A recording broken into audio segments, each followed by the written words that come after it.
मो भक्त दास आपण मानक निवेदन करुछि ए निर्वाचन मंडली रे अनेक समस्या रही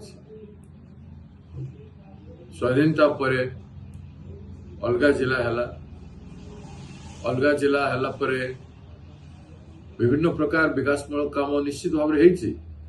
किंतु आज पर्यंत महिला मान को न्याय मिल पारिनी चाषी मान को न्याय मिल पारिनी बेकार युवक मान को न्याय मिल पारिनी श्रमिक मान को न्याय मिल पारिनी एवं दलित आदिवासी पछुआ वर्ग लोक को सामाजिक न्याय मिल पारे हक मिल पारे सबु क्षेत्र में नुआपड़ा अवहेलित आज पर्यंत गोटे विश्वविद्यालय केवल महाविद्यालय प्रतिष्ठित महाविद्यालय हो पारि ना मेडिकल कॉलेज गोटे हो पारि ना गोटे सुपर स्पेशलिटी हॉस्पिटल है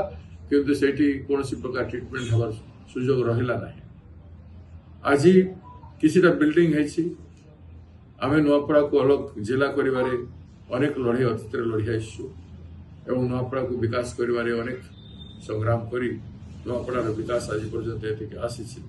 किंतु 25 वर्ष धरी बीजेडी किसी करि पारि नाही एवं बीजेपी शासन काल में केंद्र सरकार कौन प्रोजेक्ट हो पारे रेल प्रोजेक्ट मु मंजूर करी खड़ियार रोड ठारू आमर जूनागढ़ पर्यंत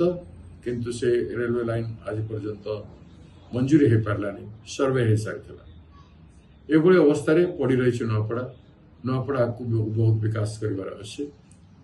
समस्त आशा पूरण करने नुआपड़ा निर्वाचन रे विधानसभा निर्वाचन रे घासीराम माझी जड़े संघर्षशील व्यक्ति जीवन भर संग्राम कर 5 थर निर्वाचन हारी सारी वर्तमान से लड़े कर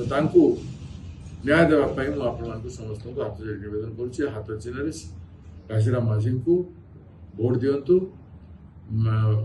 बैलेट बॉक्स प्रथम ना अच्छे घासीराम माझी पंजा छाप हाथ छाप है तो पहला नंबर में उनका नाम है। आप सबको मैं अनुरोध करता हूं कि आप पंजाब में घासीराम माझी को वोट दीजिए और विजय बनाइए। नमस्ते।